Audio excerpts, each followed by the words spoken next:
Is that really him? No way. He wouldn't dare show his face. I heard the whispers before I even stepped fully inside. The chapel was cold. Too many flowers. Not enough feeling. I stood by the doorway for a second, letting the weight of the moment sit on my shoulders. They didn't see me.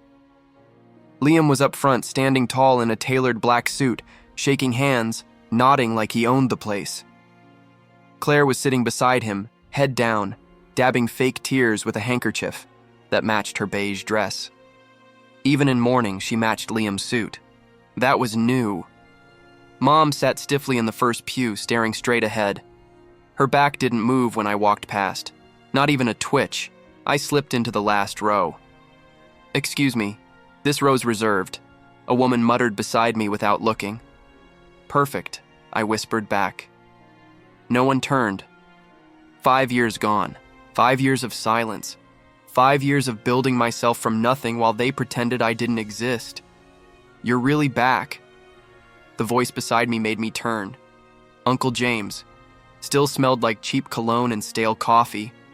"You gonna cause a scene?" he asked, eyeing me like I was holding a grenade. "Depends. Anyone deserve one?" He let out a long breath. "This ain't the time." "No," I said, "but it might be the right place." He didn't respond, just stood and walked away like I'd stained the bench. The priest cleared his throat. "Let us begin." Everyone went quiet, except my thoughts. I looked at the coffin. Wood, polished, heavy, too heavy for the man inside. My father didn't carry much weight in his final years. He just threw it on everyone else. I leaned back. "You're late," Liam's voice hissed behind me during the first hymn. "Figures." I didn't even turn. "You noticed me. That's new." He slid into the pew beside me. "What are you doing here?" "Paying respects." "To a man you abandoned?" I laughed under my breath. "Funny. I thought he abandoned me first." "You left," he snapped. "After you slept with Claire?" His mouth shut. Claire turned in her seat up front. She saw us, her eyes locked with mine. She looked like she'd seen a ghost. "Tell her I said hi," I muttered. Liam stood up. "Don't ruin this." "Wouldn't dream of it. That was never my job. That was always yours." He walked off, jaw clenched, fake grief sliding back into place. I stayed seated. People came and went. Stories were shared about a man I didn't recognize, a kind father, a patient mentor, a loving husband. None of those versions ever raised me. After the service, I stepped outside, lit a cigarette I didn't want. Just needed something to hold. "Daniel?" I turned. Claire. Her hair was shorter, her face older, but the voice still had that guilty tremble she used when she lied. "I didn't think you'd come," she said. "Neither did I." She looked down. "You didn't say anything." "Didn't have to." She folded her arms. "Liam said you blamed us. That you..."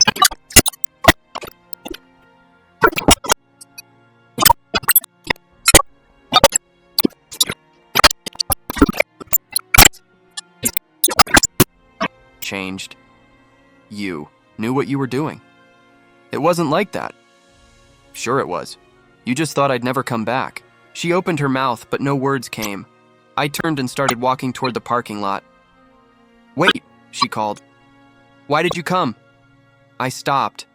Didn't face her, to see if I still felt anything. "Do you?" I looked over my shoulder. "Not for you." Her lips parted, but I was already gone. I walked past people who nodded politely, unsure who I was, and that's what burned the most. They'd forgotten me, erased me, but I remembered everything. As I reached my car, I caught my reflection in the window.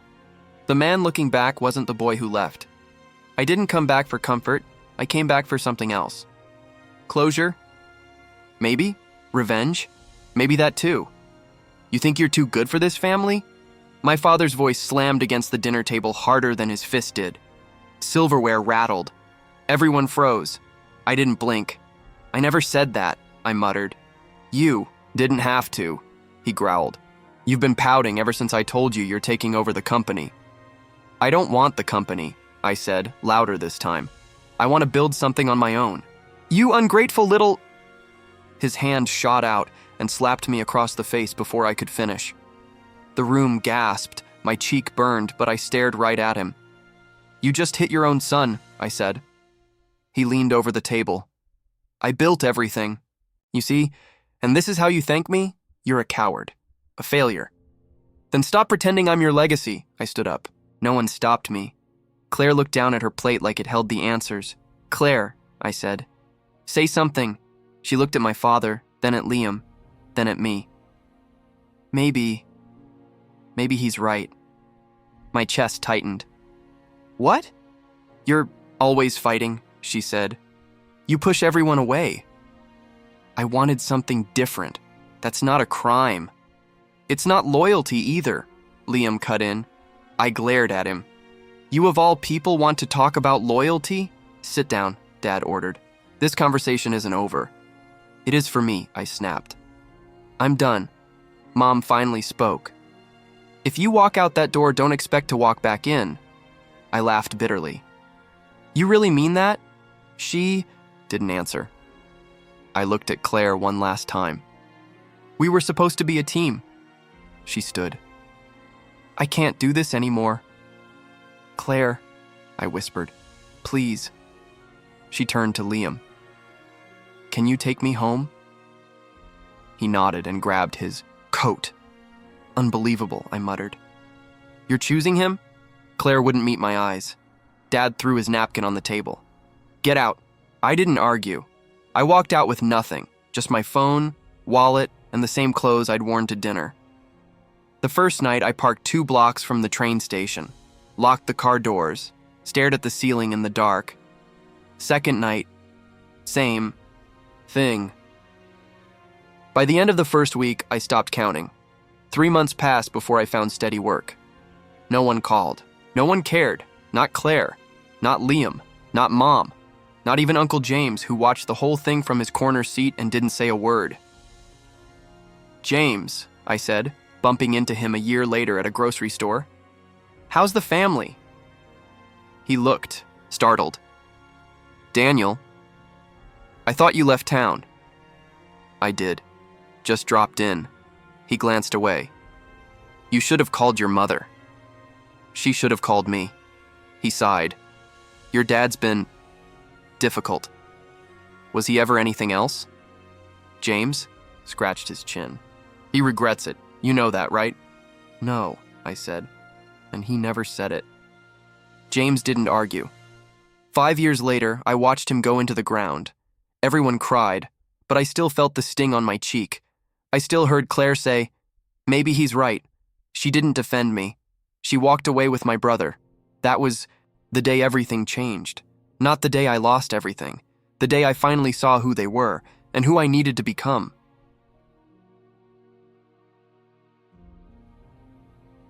"You didn't even say goodbye." I turned. Liam was standing near the edge of the parking lot, arms folded like he expected me to run. I blew out a breath. "Didn't think anyone cared." "We missed you." I laughed. "Really? When I was sleeping in my car, where was that energy?" "That was years ago, man." "Yeah," I said. 5 of them. And still, here you are, acting like you didn't help push me out." His jaw tightened. "I didn't sleep with Claire until after you left." Liar.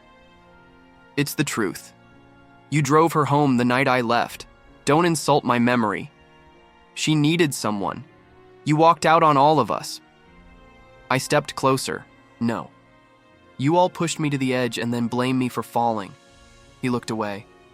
"I'm back in town," I said. "Permanently." "Why?" he asked. "You looking for peace? Closure?" "Closure," I laughed again. "No, I'm here to build something bigger than all of you." He narrowed his eyes. "You always wanted to prove you were better." "No, I wanted to be free. There's a difference." He shook his head. "This attitude won't get you anywhere." I smiled. "It already has." 20 minutes later, I was sitting in a sleek, downtown office, sunlight bouncing off the glass table in front of me. Noah slid a folder across to me. "All finalized," he said. "You now own the entire commercial block." "Even the coffee shop?" I asked. He grinned. "Even the coffee shop." "Liam's office?" "Second floor. Lease expires in 6 months. Don't renew it." "Understood." I leaned back in the chair. "He has no idea, does he?" Noah shrugged. "He will." Later that afternoon, I met Mr. Vance in a private conference room. He was as quiet as ever, with thin silver glasses and a face carved from stone. "Mr. Daniels," he said, sliding another document toward me. "Sign here. That makes your holdings public." "Good," I said. "Let them see who's behind. The name now." "You sure you want the family to know this soon?" I looked at the paper, my signature already half finished. "Yes." He nodded once. "It's done." I walked out onto the balcony. The same city that once laughed at me now stared up at my building with envy. My phone buzzed. "Unknown number," I answered. "Yeah? You really back?" Claire's voice. "I didn't know we were on speaking terms. You're making waves already." "I tend to do that. You bought the whole block? You keep tabs on me, Claire?" "I heard from someone." I didn't respond. She sighed. "Why now?" "Because I'm not the same person who left. And neither are you." "Are you here to destroy us?" I smiled. "No, Claire. I'm just here to rebuild me." I stood in front of the gate, key in hand, the same iron gate I once painted as a kid, the same driveway I used to skateboard down, the same house that had been stolen from me. I stepped through it slowly.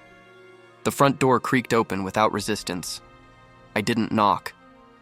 Claire was standing in the living room, barefoot, holding a mug of coffee. When she saw me, the mug slipped. Slightly. "What are you doing here?" I walked in without answering. The hardwood creaked beneath my shoes. My shoes. My floor. I pulled the envelope from my coat pocket and dropped it on the coffee table. "What is that?" she asked. "Papers." Her eyes narrowed. "What kind of papers?" "Deed transfer, title confirmation, ownership restoration." She took a step back. "Wait, what?" "I own this house now." That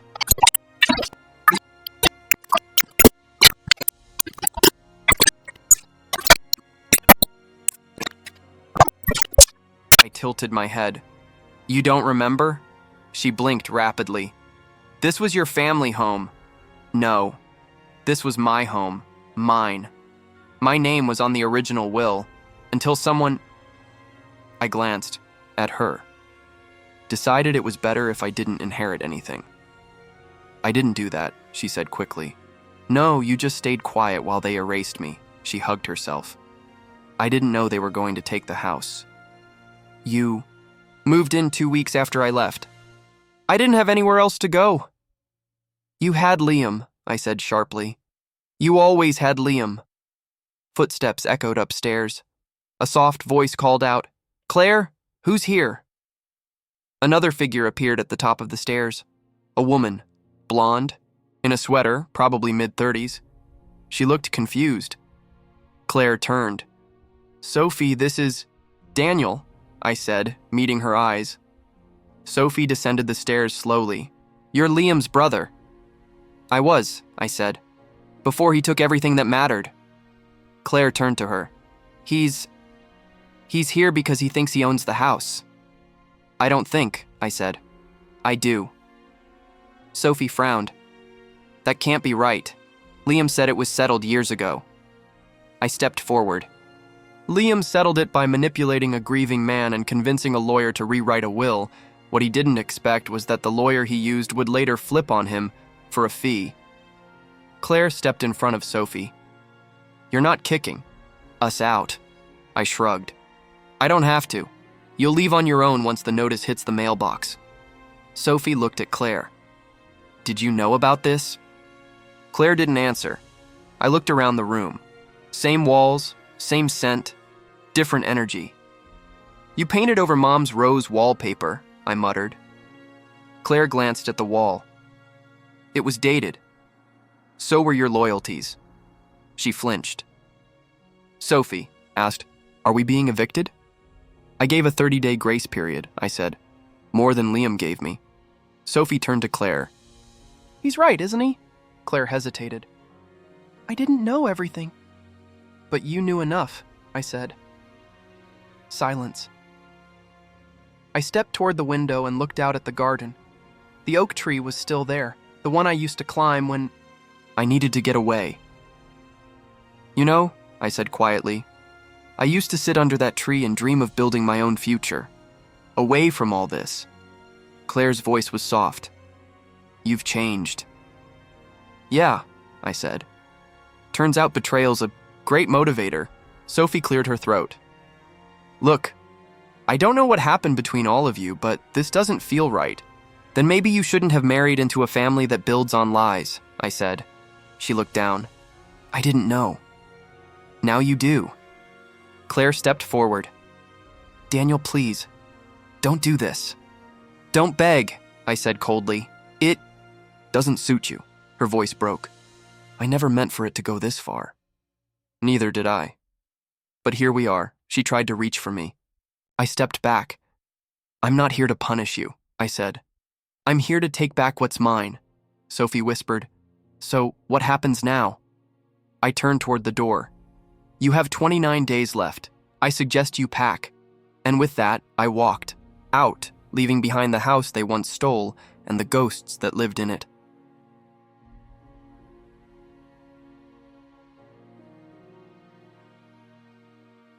The bell over the cafe door chimed.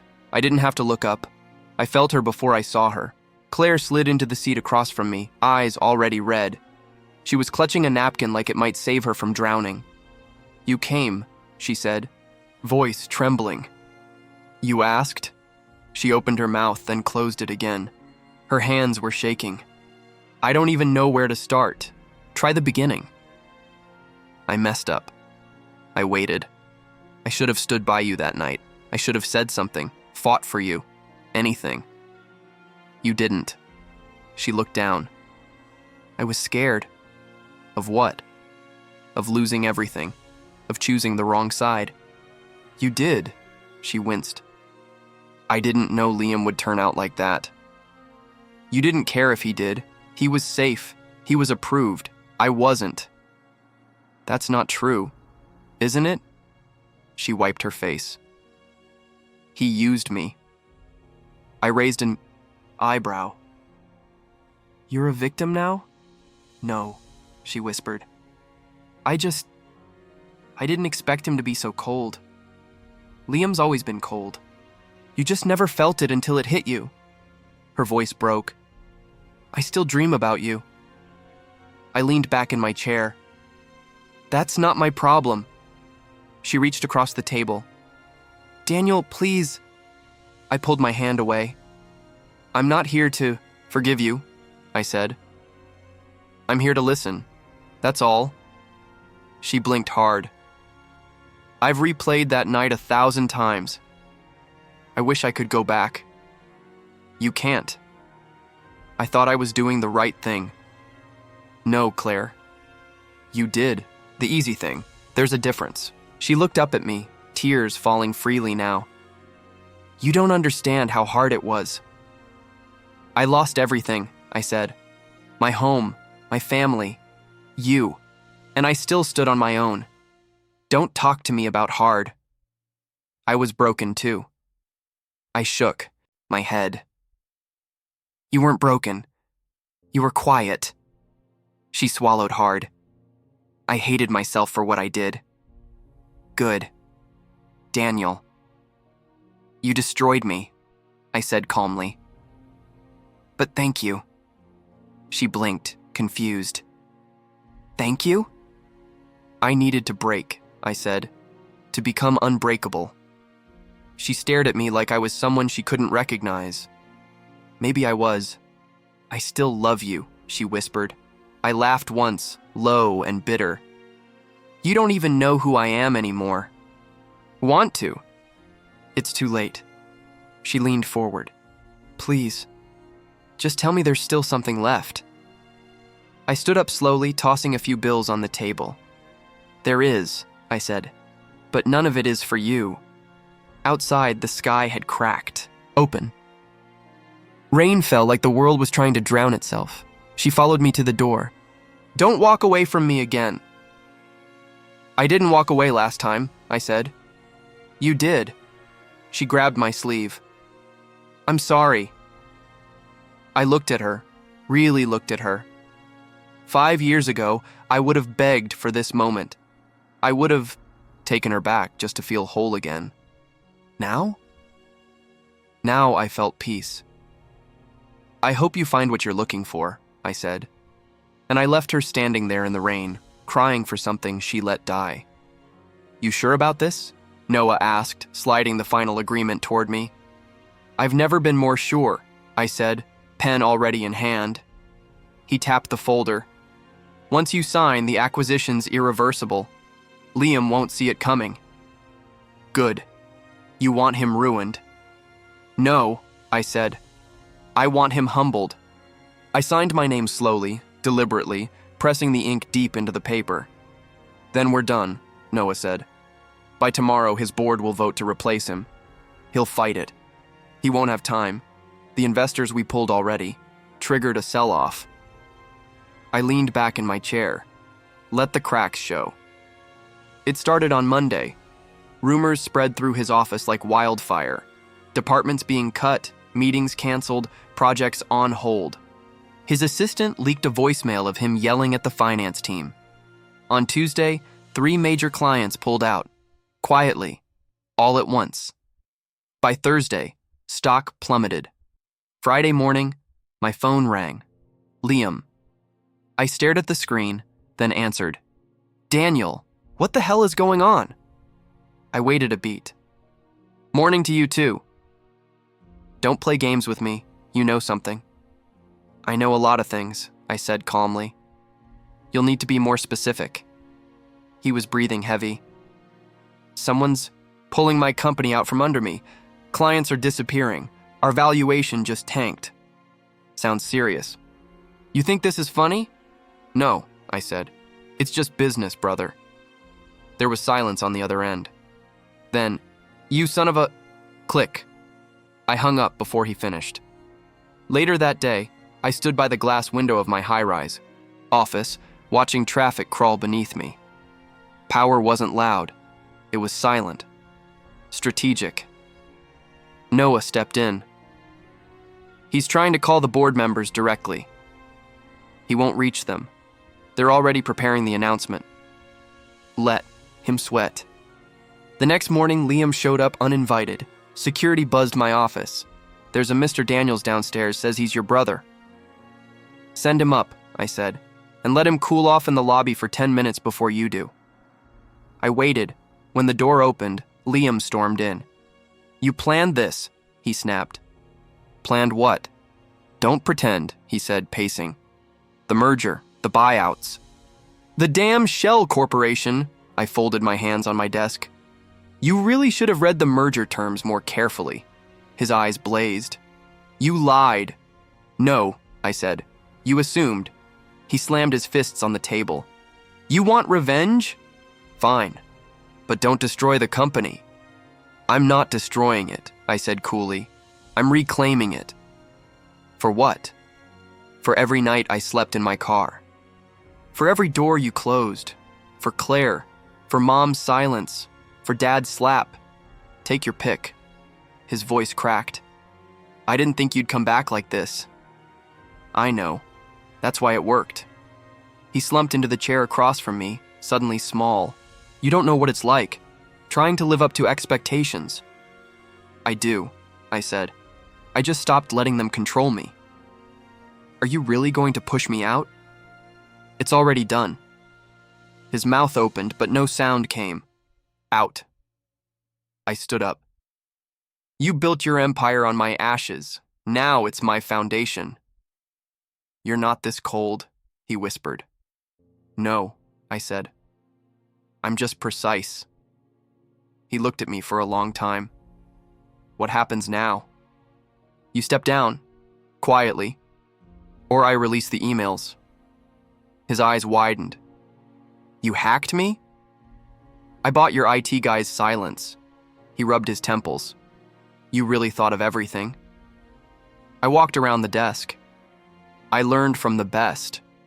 He stood, shoulders heavy. So that's it. That's justice. He walked to the door, paused, then looked back. You won't be happy, you know. I'm not looking for happy, I said. I'm looking for peace, and this was the closest I'd ever felt. She picked the same cafe Claire had. Of course she did. I arrived early. She arrived late. She walked in wearing pearls and a scarf like she hadn't aged a day since the last time she told me I wasn't her son. Daniel, she said softly, as if my name tasted foreign in her mouth. I nodded. Mom? She sat across from me and adjusted her napkin. Her hands trembled slightly. Thank you for coming, she said. I came for closure, not coffee. Her lips pressed into a thin line. I deserve that. I didn't answer. She looked down at the menu. I thought we could eat, talk. Maybe start over. Start what exactly? Daniel, you called me ungrateful, told me to leave and never come back. I was angry. I was your son. Her shoulders sank. Your father, he regretted what happened. I stared at her. Did he ever say it to me? She looked away. No. Then it doesn't matter. He didn't know how. Didn't need perfect words. I needed one. Just one. She stayed quiet. I leaned back in my chair. 5 years, not a single call, not even when I was sleeping in a car. I thought you didn't want to be found. You didn't look. Tears formed in her eyes, but I didn't flinch. I was scared, she said. Your father controlled everything, even me. And now he's gone, so suddenly I exist again? No, that's not it. Then what is it? I've been watching what you've done, who you've become. I'm proud. I shook my head. You're late. I know. I'm not here to make peace, I said. I'm here to understand why. Because I was weak, she whispered. And I didn't know how to love someone who challenged everything we stood for. You mean everything he stood for? She nodded slowly. Yes. The waiter came to take our order. I waved him off. I lost everything, I said, and rebuilt it alone. You weren't there for the fall. You don't get to stand with me now that I'm on my feet. I'm not asking for a place, she said. Just a moment. I looked at her. This woman who once watched me walk away and didn't stop me. I needed a mother, I said. Not a witness. She reached for my hand. I pulled mine back. I'm sorry, she said. I stood up.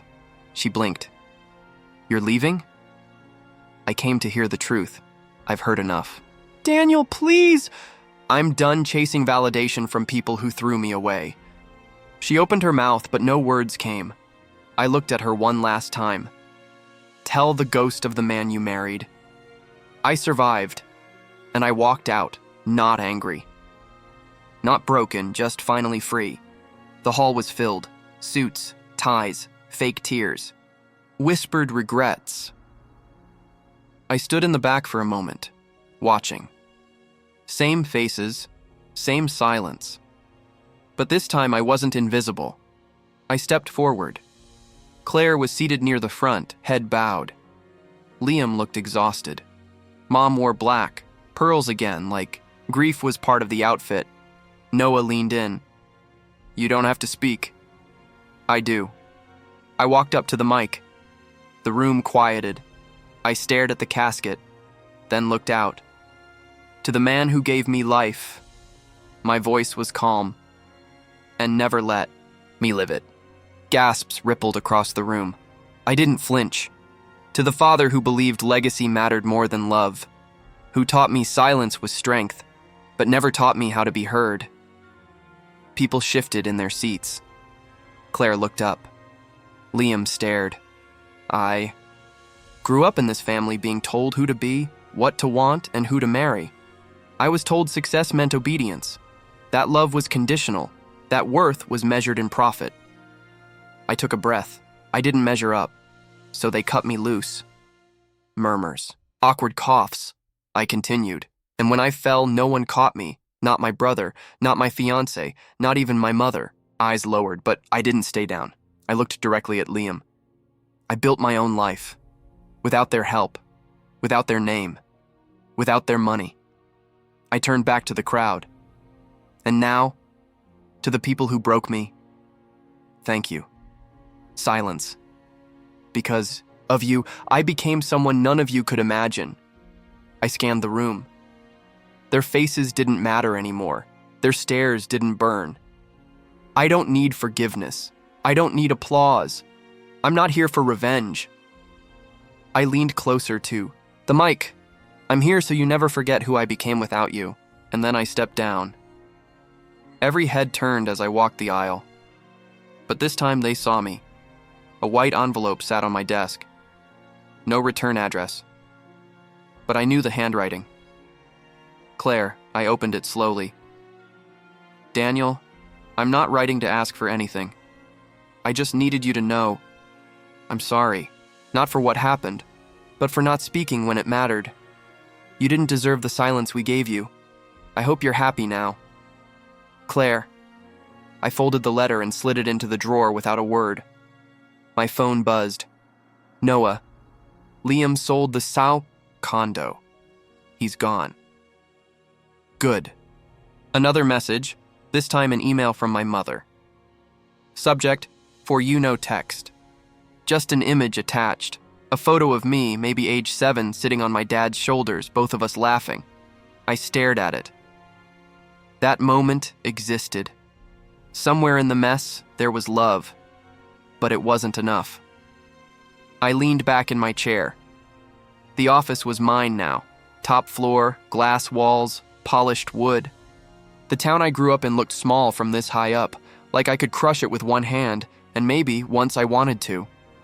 My assistant knocked. Do you need anything before I go?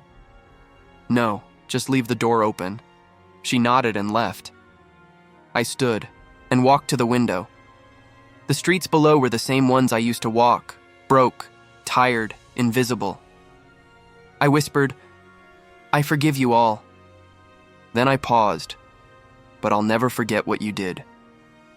The words didn't come from anger, they came from peace. I didn't need them anymore, not their approval, not their presence, not even their guilt. All I needed was this, silence that I owned. And finally, I was free.